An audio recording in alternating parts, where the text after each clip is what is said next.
요한복음 2장 18절에서 22절의 말씀을 제가 한번 여러분에게 읽어드리겠습니다.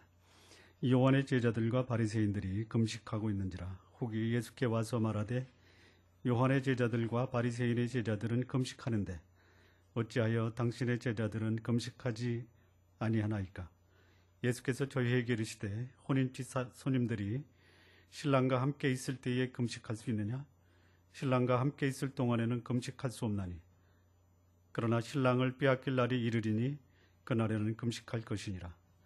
생배 조각을 낡은 옷에 붙이는 자가 없나니 만일 그렇게 하면 기운 새 것이 낡은 그것을 당기어 헤어짐이 더하게 되느니라. 새 포도주를 낡은 가죽 부대에 넣는 자가 없나니 만일 그렇게 하면 새 포도주가 부대를 터뜨려 포도주와 부대를 버리게 되리라. 오직 새 포도주는 새 부대에 넣느니라 하시니라. 우리 지난 시간에 예수님께서 레위, 세리, 마태 집에서 죄인들과 세리들이 함께 식사를 했습니다. 그 자리에 바리새인들이 함께 있었습니다. 그리고 이 바리새인들이 예수께서 죄인들과 함께 식사한을 가지고 시비를 겁니다. 이때 예수님께서 이 죄인이라 하면 여자들을 얘기합니다. 여자, 몸 파는 여자들입니다. 세리, 남자들입니다. 그 당시 최고의 제하층에 속했던 사람, 죄인과 세리, 장기와 세리입니다. 그들과 함께 식사를 가지고 바리새인들이 어떻게 죄인들과 같이 식사를 할 수 있습니까? 식사한다라는 것은 그들을 가장 가까운 친구로, 가장 소중한 사람으로 대한다라는 것입니다. 그들과 함께 식사하는 것을 가지고 바리새인들이 시비를 걸 때 예수님이 그 죄인들과 세리들을 향한 사랑과 또 그들에 대한 변호를 합니다. 바리새인들은 쉽게 물러서지 않습니다. 그랬더니 이번에는 금식의 문제를 가지고 시비를 겁니다. 당신들이 경건하다고 하면 금식해야 되는데 보십시오. 요한의 제자들은 금식합니다. 그리고 나의 바리새인들의 제자들도 금식을 하는데 어찌해서 당신과 당신의 제자들은 금식하지 않습니까? 라고 시비를 겁니다. 금식하느냐 안 하느냐가 문제가 아니라 이 바리새인들 마음속에 이 세상을 어둡게 보는 그 시각이 있습니다. 목욕을 안 한 자가 더러운 것이 아니라 속이 더러운 자가 더러운 것입니다. 더러운 사람은요, 깨끗한 곳을 보지 못합니다. 깨끗한 곳에서도 더러움을 보는 사람들이 더러운 자입니다. 깨끗한 사람은요, 더러운 것 속에서도 깨끗함을 찾아냅니다. 여러분은 깨끗한 사람입니다. 아멘 하세요. 바가지에서 물이 셉니다. 물에 문제가 있습니까? 바가지에 문제가 있습니까? 바가지에 문제가 있습니다. 가죽 부대에서 포도주가 새는 것은 포도주의 문제입니까? 아니면 가죽 부대의 문제입니까? 가죽 부대의 문제입니다. 보석은 보석 상자에 넣어야 됩니다.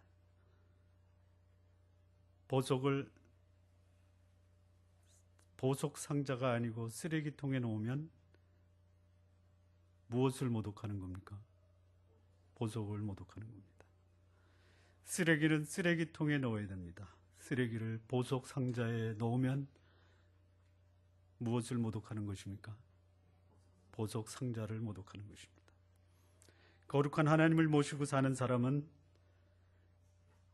거룩한 삶으로 거룩한 하나님을 드러내야 됩니다. 그런데 하나님을 모시고 사는 사람들 중에는 거룩하다고 하지만 실상은 더러운 사람들이 있습니다. 거짓말하지 말라 반포하는 너희가 거짓말하느냐? 도적지 말라 가르치는 너희가 도적질하느냐? 율법을 거룩히 여기는 너희가, 율법을 자랑하는 너희가 율법을 거스림으로, 율법을 보함으로 하나님의 이름을 욕되게 하느냐? 하나님의 이름이 욕먹는 이유는 불신자 때문이 아닙니다. 하나님의 이름은 하나님을 믿는 하나님의 사람이 하나님을 믿는 사람처럼 살지 못하기 때문에 하나님이 욕을 먹는 것입니다. 오늘 본문에 이 바리새인들이 금식의 문제를 가지고 시비를 겁니다. 이 금식에 대한 문제를 가지고 시비를 걸 때 예수님은 새 포도주와 새 부대, 이 비유를 가지고 예수님이 그에 대한 답변을 하십니다. 먼저 용어 정의를 좀 하겠습니다. 금식이 나옵니다. 금식. 이 고대 이방 나라에서 이방인입니다. 하나님 없는 백성들입니다.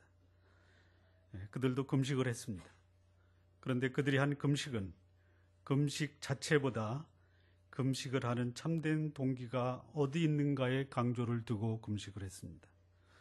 고대 이방 종교에서 금식의 동기는 악마에 대한 두려움을 극복하고 그들이 믿는 거룩한 신과에 만나기 위한 준비 작업으로서의 금식을 했습니다. 그래서 금식뿐만이 아닙니다. 그들의 욕망도 금식을 했습니다. 그들의 성적인 욕망도 그들은 금식을 했습니다. 왜냐하면 그들이 믿는 거룩한 신을 만나기 위해서 그랬습니다. 자, 성경에도 금식이 나옵니다. 구약 성경의 금식은 이스라엘 민족에게는 하나님을 만나기 위한 교제의 준비 작업이었습니다. 하나님 앞에 겸허하고 하나님의 도우심을 구하는 의식으로 그들은 금식을 했습니다. 개인적으로도 금식했습니다. 국가적으로도 금식을 했습니다. 개인적으로는 큰 근심, 어려움, 고통을 당할 때 그들은 그 고통을 가지고 하나님 앞에 하나님의 도우심을 구하는 금식을 합니다. 국가적으로도 금식을 했습니다. 전쟁과 멸망의 위험에 처해졌을 때 그들은 금식을 했습니다. 그들이 속죄할 때 속죄절을 맞이해서 그들은 금식을 했습니다. 시간이 흐름에 따라 이스라엘에서는 하나님 앞에서 인간의 겸허한 자세에 대한 표현으로서 금식을 했습니다. 그런데 그 금식이 하나님 앞에서 인간의 겸허한 자세에 대한 표현으로서 금식은 그 의미가 사라지기 시작합니다.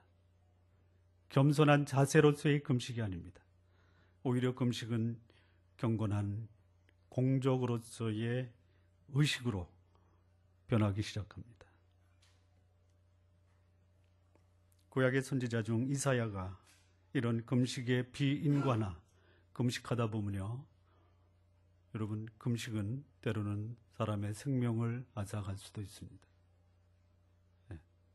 그런 금식의 비인간화, 그리고 공허한 이 금식에 대해서 투쟁을 합니다. 그러나 아무런 성과가 없었습니다. 이사야 58장 3절에서 7절까지 보면요, 이렇게 됩니다. 보라 너희가 금식하면서 싸우며 다투며 악한 주먹으로 치는도다. 금식하면서 다툽니다. 싸웁니다. 악한 주먹으로 사람들을 칩니다. 너희의 오늘 금식하는 것은 너희 목소리로 상달케 하려 하는 것이 아니라 이것이 어찌 나의 기뻐하는 금식이 되겠으며 이것이 어찌 사람이 그 마음을 괴롭게 하는 날이 되겠느냐. 그 머리를 갈대같이 숙이고 굵은 배와 재를 펴는 것을 어찌 금식이라 하겠으며 여호와께 연락될 날이라 하겠느냐. 나의 기뻐하는 금식은 흉악의 결박을 풀어주며 멍에의 줄을 끌어주며 압대당하는 자를 자유케 하며 모든 멍에를 꺾는 것이 아니겠느냐. 또 줄인 자에게 내 식물을 나눠주며 유리하는 빈민을 내 집에 들이며 벗은 자를 보면 입히며 또 내 권력을 피하여 스스로 숨지 아니하는 것이 아니겠느냐. 그러면 내 빛이 아침같이 비칠 것이며 내 치료가 급속히 할 것이며 내 의가 내 앞에 행하고 여호와의 영광이 내 뒤를 호위하리니. 이것이 금식입니다. 신약에 와서 금식 그 자체의 권위가 가치를 지닌다라는 그 개념이 폐기가 됩니다. 그럼에도 불구하고 초대교회의 성도들 중에는 여전히 이 성도들의 기도가 진실되다라는 것을 나타내기 위해서 금식이 행해졌다라고 사도행전에 기록이 되어 있습니다. 자, 그렇다면 이 금식의 진정한 의미가 뭐냐? 금식의 진정한 의미는요, 금식 자체가 아닙니다. 금식은 먹는 것을 포기하는 것입니다. 여러분, 먹는 것을 포기하면 어떻게 돼요? 이해를 돕기 위해서 배터리를 갈았는데 배터리가 다 수명을 다했습니다. 그럼 어떻게 됩니까? 작동이 안 됩니다. 먹어야 될 음식을 포기했다. 그리고 몸의 에너지를 유지할 수 있는 에너지가 고갈됐다.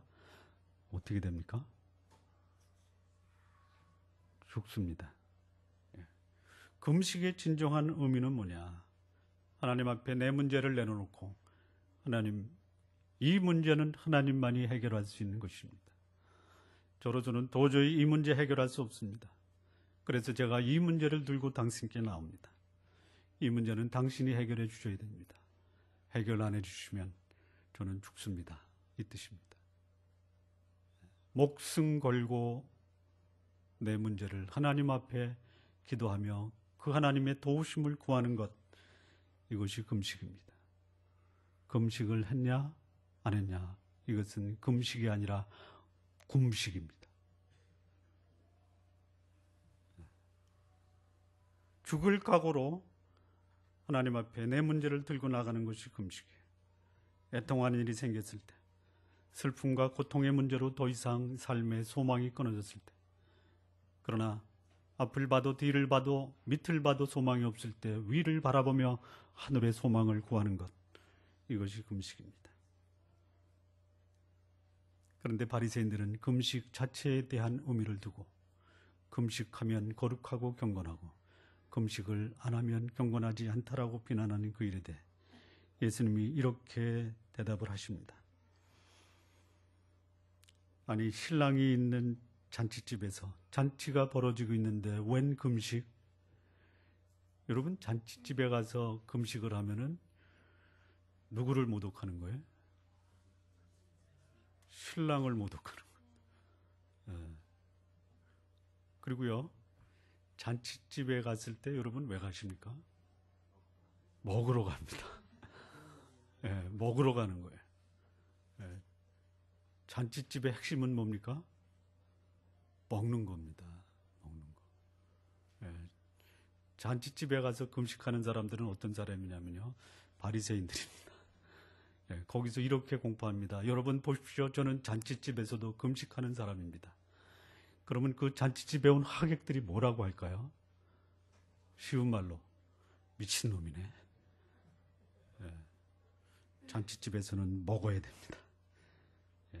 저희 교회는 예배 끝나고 늘 잔치를 벌입니다. 먹고 가시기 바랍니다. 바리새인들은 금식 그 자체의 의미를 부여했습니다. 금식을 했냐 하지 않았느냐, 이것이 중요하다고 강조하면서 예수님과 예수님의 제자들이 금식하지 않은 것을 비난한 것이, 쉽게 얘기하면 웃기는 사람들입니다. 여러분, 언제 웃습니까? 웃길 때. 말 같지도 않은 말을 가지고 말 같다고 얘기하는 사람 보면 어때요? 웃깁니다. 웃깁니다. 자, 여기 이제 이 새 옷도 나오고요, 새 포도주도 나오고, 낡은 옷도 나오고, 낡은 가죽 부대도 나오고, 생배 조각도 나오고, 그리고 헌배 조각도 나옵니다. 자, 이 새 옷, 새 포도주, 생배, 낡은 배, 이게 뭐냐? 새 옷은요, 이겁니다. 복음입니다. 복음. 예수 그리스도의 진리입니다. 우리의 삶을 변화시켰던, 그리고 우리에게 감격을 주었던 이 하나님의 말씀이 새 옷, 새 포도주, 생배 조각입니다. 지금까지 살았던 그 삶을 변화시켰던, 그리고 앞으로는 새롭게 인생을 살아야지 나의 삶에 변화를 주었던 이 진리의 말씀이 새 옷 또는 새 포도주입니다. 낡은 옷, 낡은 가죽 부대는요, 이 거룩한 하나님을 만나기 전, 복음을 듣기 전, 이 영생의 말씀을 듣고 삶의 기쁨과 감격을 경험하기 전에 살았던 삶의 전통, 복음을 깨닫기 전에 내 생각을 지배했던 고정관념, 그리고 이것이 신앙생활의 전부다라고 했었던 종교의식, 그리고 그렇게 살아왔던 삶의 방식, 오늘 이 본문에서 지적하고 있는 금식, 다음 주에 함께 나눌 안식일 준수, 이것이 낡은 옷, 낡은 가죽 부대를 의미합니다. 본문은 이렇게 말씀합니다. 새 옷, 그 한 조각을 떼어서 낡은 옷에 붙이면 새 옷 한 조각을 떼었기 때문에 새 옷의 한 조각을 떼어내면 새 옷은 입을 수가 없습니다. 새 포도주를 낡은 가죽 부대에 넣으면 그 포도주도 낡은 가죽 부대가 터져서 흘러나와 포도주도 마실 수 없고 가죽도 다 낡아집니다. 자, 오늘 이 새 포도주는 새 부대에 넣어야 한다라는 이 말씀이 주는 교훈이 무엇이냐? 몇 가지를 우리는 본문에서 찾아볼 수 있습니다. 먼저 의식과 전통이 강조되면 진리는 외면당한다. 37절 말씀입니다. 새 포도주를 낡은 가죽 부대에 넣는 자가 없나니 만일 그렇게 하면 새 포도주가 부대를 터뜨려 포도주가 쏟아지고 부대도 버리게 되리라. 새 포도주를요, 낡은 가죽 부대에 넣으면 포도주가 쏟아져 버립니다. 복음의 진리를, 영생의 말씀을, 나를 변화시키고 나에게 새로운 감격과 기쁨을 주었던 새로운 영생의 말씀을 지금까지 살아왔던 전통, 종교의식, 절차, 그리고 지금까지 살았던 삶의 그 사고방식, 고정관념, 선입관에다가 이 복음을 집어넣으면 무엇이 훼손당합니까? 그 복음이 훼손당합니다. 복음 자체의 능력이 사라지는 것은 아닙니다.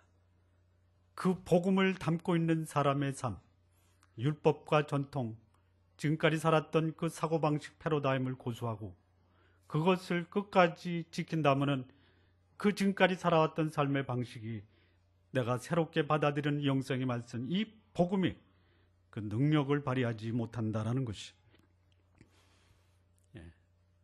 낡은 가죽 부대, 전통과 의식, 율법의 복음과 진리를 놓으면 복음과 진리는 훼손되고 가치는 사라진다라는 말씀입니다. 복음의 생명력이 왜 상실이 됩니까? 왜 복음이 그 생명력을 가지고 사람들에게 삶을 변화시키지 못하는 이유가 뭡니까? 복음의 능력이 없어서가 아닙니다. 복음을 가지고 있는 사람, 복음으로 산다라고 하는 사람이 옛 생활을 고집하고 삶의 형태와 양식을 전혀 변하지 않기 때문이다라는 것이, 복음이 외면당하고 영향력이 행사되지 못하는 것은 복음을 가진 자의 삶이 전혀 복음에 합당한 삶을 살지 못하기 때문입니다. 체제, 제도, 율법 나쁜 것이 아닙니다. 그것이 우리의 삶을 변화시키지 못하는 한계를 갖고 있다는 것이, 체제와 제도와 율법이 신앙의 감격과 예수 그리스도를 믿는 이 복음의 능력을 뺏어갑니다. 한 사람의 영혼의 가치보다, 한 사람이 복음 앞에 나와 구원받는 것보다 체제 속에, 절차 속에, 제도 속에 적응하여 공동체의 일원으로, 조직의 일원으로 자기 역할을 다하느냐를 더 강조한다면 이거는 복음의 능력을 뺏어간다라는 것이, 바리새인들이 지금 복음보다, 감격보다 지금까지 살았던 전통과 율법을 더 중요시 여긴다고 강조하고 있는 것입니다. 어쩌면 이것이 오늘 우리 시대에 많은 교회들에게서 볼 수 있는 현상이 아닌가 생각이 됩니다. 보이기 위한 신앙생활, 헌신과 봉사의 신앙의 기준이 되고 척도가 되는 현실입니다. 새벽에 기도하는 것보다 새벽 기도에 나가는 것이 그의 기도를 평가하는 기준이 되어버렸습니다. 삶으로 하나님 앞에 거룩한 삶으로 헌신하는 것보다 헌금의 액수가 하나님께 드리는 헌신의 척도요 평가의 기준이 되고 있는 것입니다. 신령과 진정으로 예배드리는 것보다 교회에 출석해서 성수주의를 지키는 것, 이것이 언젠가 예배의 기준이 되고 척도가 되었습니다. 하나님을 섬기는 것보다 하나님을 섬긴다라고 하는 목사를 섬기는 것이 오히려 섬김의 기준과 척도가 된 지도 오래된 것 같습니다. 오늘날 많은 교회가 포도주보다 부대에 관심이 많습니다. 하지만 형식과 절차에 관심을 보이고 형식과 절차를 강조하게 되면 참된 진리, 복음, 영혼의 가치는 외면당하고 훼손되기 마련입니다. 새 포도주는 새 부대에 넣어야 됩니다. 두 번째, 새 포도주는 새 부대에 넣어야 된다라는 진리가 주는 교훈 두 번째. 전통과 진리는 함께 공존할 수가 없다. 36절 말씀입니다. 또 비유하여 이르시되 새 옷에서 한 조각을 찢어 낡은 옷에 붙이는 자가 없나니 만일 그렇게 하면 새 옷을 찢을 뿐이요 또 새 옷에서 찢은 조각이 낡은 것에 합하지 아니하리라. 전통과 진리를 섞어 놓으면, 복음과 율법을 섞어 놓으면, 은혜와 율법을 섞어 놓으면, 육체와 성령을 섞어 놓으면 여러분 훼손되는 것은요, 은혜가 훼손이 됩니다. 복음이 훼손이 됩니다. 성령이 그 위력을 상실합니다. 전통과 진리를 섞어 놓으면 새 옷만 찢어질 뿐이다. 그렇다면 헌 옷에 결코 새 옷을 붙이지 말라라는 것이죠. 옛 전통, 형식적 종교의식, 기득권 유지를 위한 권위의식은 결코 복음과 공존할 수가 없습니다. 율법과 감격은 공존할 수가 없어요. 사법당국에 불려가면요, 기대하지 마십시오. 은혜를 기대하지 마십시오. 공효를 기대하지 마십시오. 거기는 처벌만 있을 뿐입니다. 은혜를 기대하고 검찰에 불려가는 사람이 있습니까? 전통과 복음은 결코 공존할 수가 없습니다. 생명과 형식은 공존할 수가 없습니다. 내 삶 속에 기쁨이 없다, 감격이 없다. 그 이유는 간단합니다. 내 속에 진리의 능력이 사라졌기 때문입니다. 기쁨이 없는 삶은 율법과 형식에 얽매여 그 율법과 형식이 나를 올가매기 때문입니다. 그렇다면 생명을 선택할 것이냐, 진리를 선택할 것이냐, 아니면 율법을 선택할 것이냐, 전통을 선택할 것이냐, 선택하셔야 됩니다. 둘 중에 하나는 포기해야 됩니다. 포기하지 않으면 둘 다 망치는 것이죠. 내 인생도 망칩니다. 복음도 그 능력을 사라지게 합니다. 여러분, 우리는 죄와 율법으로부터 죽은 자입니다. 더 이상 죄가 우리를 주관할 수 없습니다. 더 이상 율법이 우리를 주관할 수 없습니다. 돌아갈 수가 없습니다. 돌아가실 수가 없습니다. 돌아갈 수 없다면 여러분 복음, 영혼, 말씀, 생명의 인생을 거시기 바랍니다. 예. 물론 율법이 나쁘다라는 것이 아닙니다. 율법은 선한 것입니다. 율법은 죄를 깨닫게 합니다. 율법은 하나님이 주신 것입니다. 문제는 율법에 있는 것이 아니라 율법을 지키지 못하는 나에게 있다라는 것이죠. 네. 율법을 강조하면요, 율법은 내가 죄인이라는 사실을 보여줍니다. 그런데 율법은 나를 죄 문제를 해결하도록 회개하지 못한다라는 것이죠. 율법이 전파되면요, 여러분 이상하게요, 율법이 우리 속에 있는 그 죄성을 자극합니다. 먹지 마, 먹으면 안 돼.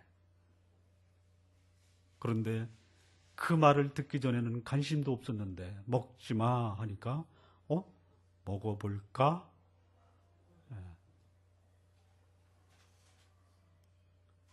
이게 율법의 기능입니다.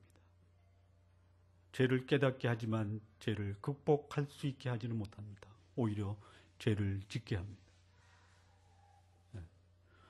은혜를 만나면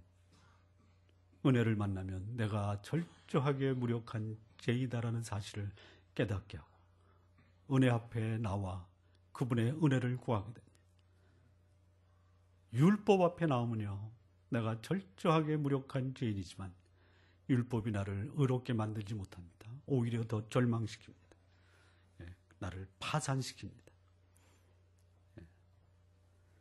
문제는 율법과 전통이 아니라 율법과 전통을 지킬 수 없는 나에게 문제가 있다는 사실을 아시기 바랍니다. 율법과 전통이 강조되면 사람의 가치는 훼손되고 진리가 강조되면 사람의 가치가 존중이 됩니다. 율법과 진리는 함께 공존할 수가 없습니다. 하나님의 교회, 생명이 넘쳐야 되는 교회, 사랑이 넘치고 감격이 넘치고 영혼들이 돌아와 회복되고, 그리고 사람들이 그 교제를 하면서 기뻐하며 감격해야 하는데도 불구하고 그러지 못하는 이유가 있다면 단 하나입니다. 단 하나. 진리를 외면하고 전통과 그 전통에 입각한 기득권을 고수하는 그 교회의 영적인 지도자에게 문제가 있다. 이렇게 보시면 되는 거예요. 지금 이 말씀은 바리새인들에게 하고 있는 것입니다.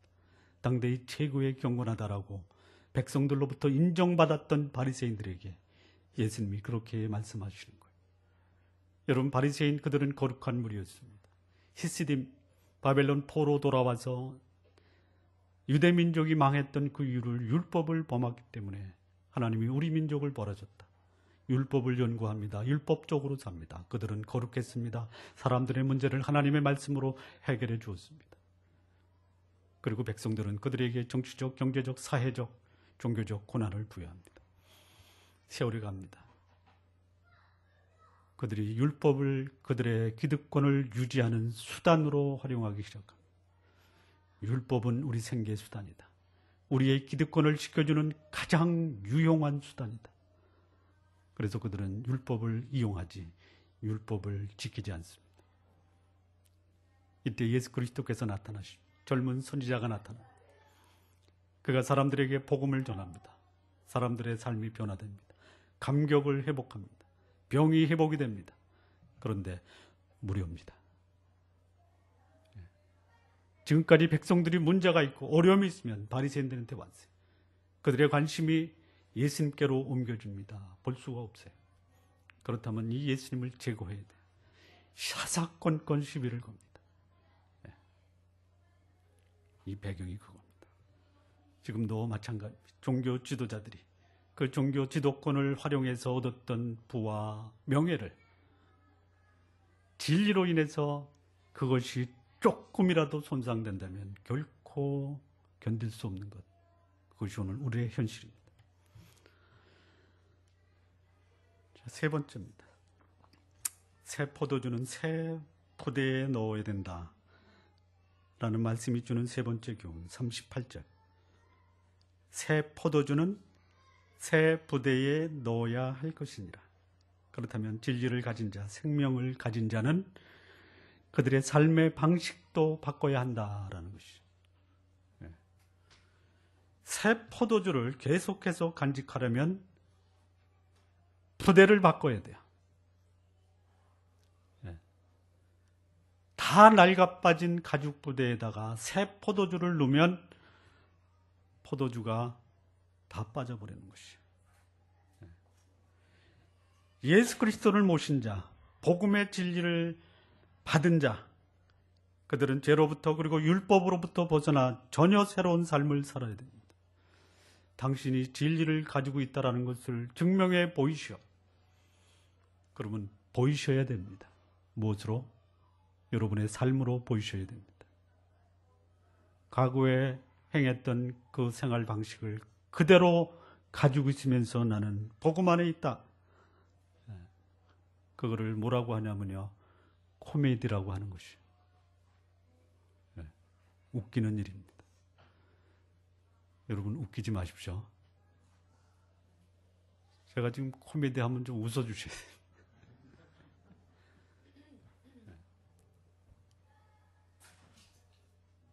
옛 성품, 죄의 성품을 가지고 거룩한 삶, 성령의 삶을 살 수가 없습니다. 진리를 가진 자, 그는 자유한 삶을 삽니다. 진리를 알지니 진리가 너희를 자유케 하리라. 복음과 은혜를 경험하고 성령의 인도함을 받는 자의 삶은 그 사람을 통해서 사람들이 참된 영혼의 갈급함, 영혼의 공허함을 해소할 수 있는 생명의 양식, 생명의 물을 제공할 수 있어야 합니다. 복음과 진리를 가진 자는 그에 걸맞는 삶의 변화가 있어야 합니다. 지금까지 살았던 삶의 방식을 벗어나, 즉 죄와 율법에서 벗어나 성령의 인도함을 받는 삶으로의 변화가 있어야 됩니다. 낡은 옷, 율법, 부패한 죄성을 포기하지 않는다면 죄는 우리를 절망시킬 것입니다. 그리고 마침내 우리 인생을 파멸시킬 것입니다. 여러분이 고집하는 여러분의 생활 방식, 여러분의 사고 방식, 여러분의 패러다임, 여러분의 고정관념이 여러분을 파괴할 것입니다. 익숙하다고요? 버리시기 바랍니다. 율법은 사람의 영혼을 질식시킵니다. 율법은 사람들의 삶을 구속해버립니다. 틀 안에 가둬놓고 꼼짝 못하게 만들어버립니다. 그리고 말합니다. 이것이 진정한 신앙생활이다라고. 이것이 하나님이 원하는 삶이라고 그렇게 강변합니다. 그리고 인생은 파멸되고 있는 것이. 그런 사람, 자기들의 영혼이 자기 속에서 절규하고 있습니다. 이게 아니라고. 아니라고 하면서도 아닌 삶을 청산하지 못하는 사람, 율법과 전통 속에 빠져 있는 사람입니다. 여성 심리학자 조이스 브라더스라고 하는 학자가 있는데요. 이 성숙한 인생, 이 성공적 인생을 위한 핵심 요소는 자기 정체성의 확립과 긍정적인 자아의식이다, 이렇게 얘기합니다. 여기 성숙한 인격, 이 자아 정체성의 확립입니다. 이 성숙한 인격을 소유한 사람의 특징이 뭐냐? 옛 것을 버리고 새 것을 취할 수 있는 창조 능력이 있다라고 합니다. 우리 안에 새 생명이 들어오면요, 이 새 생명은 지금까지 살았던 옛 생명, 옛 생활을 청산하고 새로운 것을 만들어낼 수 있는 창조 능력이 내 속에 있다라는 것이죠. 발휘하시기 바랍니다. 발휘하시기 바랍니다. 나타나지 않는 이유는 뭐예요? 밝히지 않아서 그래요. 사용하지 않아서 그렇습니다. 못할 것이라고 하는 부정적인 의식이 내 안에 살아있는 이 새로운 생명이 내 속에서 역사하지 못하는 근본적인 이유. 거룩하신 하나님, 전능하신 하나님, 살아계신 그 예수 그리스도의 영, 거룩한 영, 성령이 내 속에 계시면 옛 생활을 청산할 수 있는 능력 내 속에 있습니다. 사용하시기 바랍니다.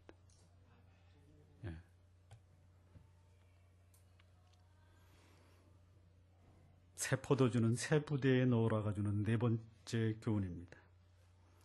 진리는 삶으로 증명해야 합니다.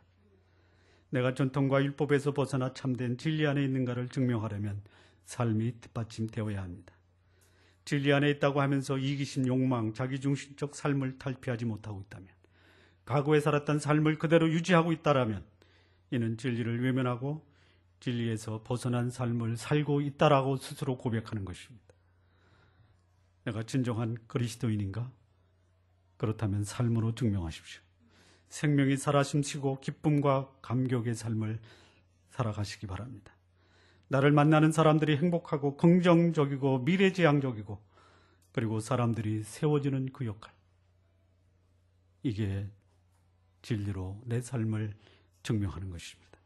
성숙한 인격을 소유한 사람, 행복한 가정을 유지하는 사람, 성공적인 직장 생활을 하는 사람, 훈련된 교회 생활을 하는 사람, 그들이 그들 안에 있는 진리 예수 그리스도를 삶으로 증명하고 있는 것입니다. 마지막입니다. 새 포도주는 새 부대에 넣으라 가지는 5번째 교훈 39조를 보겠습니다. 39조를 보면요, 묵은 포도주를 마시고 새 것을 원하는 자가 없나니 이는 묵은 것이 좋다 함이니라. 무슨 말씀입니까? 다시 한번 읽겠습니다. 우리 다 같이 합독 한번 하실까요? 시작. 묵은 포도주를 마시고 새 것을 원하는 자가 없는 이는 묵은 것이 좋다 함이니라. 이 말에 틀린 게 있습니까? 없죠. 술은 묵은 게 좋습니다. 오래 숙성시키는 게 좋습니다. 문제 있어요? 없죠. 왜 여기다 이 말을 썼을까? 전통을 계속 지키라는 말인가? 그 말에 묵은 게 좋잖아요. 새 포도주가 아니라 묵은 포도주가 좋다라고 하잖아요. 이게 무슨 말이에요? 그냥 빨리 설명하지 무리 시간 끄냐.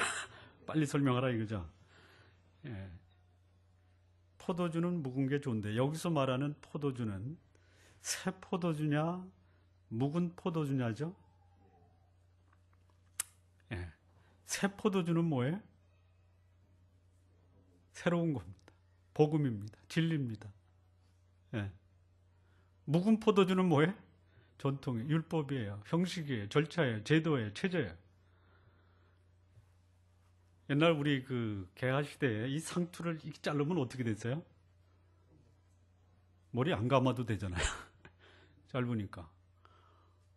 이 갓, 상투, 그 다음에 이 저기 그야말로 한복, 이게 입는 게 나아요? 반바지가 편해요.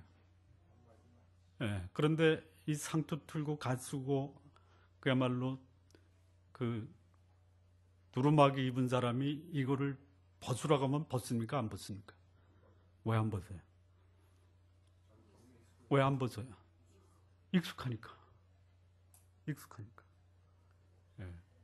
거치장스럽고 불편하고 그리고 활동하는데 지장을 주는 그것이 오히려 익숙한 거예요. 편한 거예요. 나 지금까지 이렇게 수백 년 동안 살아왔는데 왜 벗으라고 그래? 예. 안 벗어요.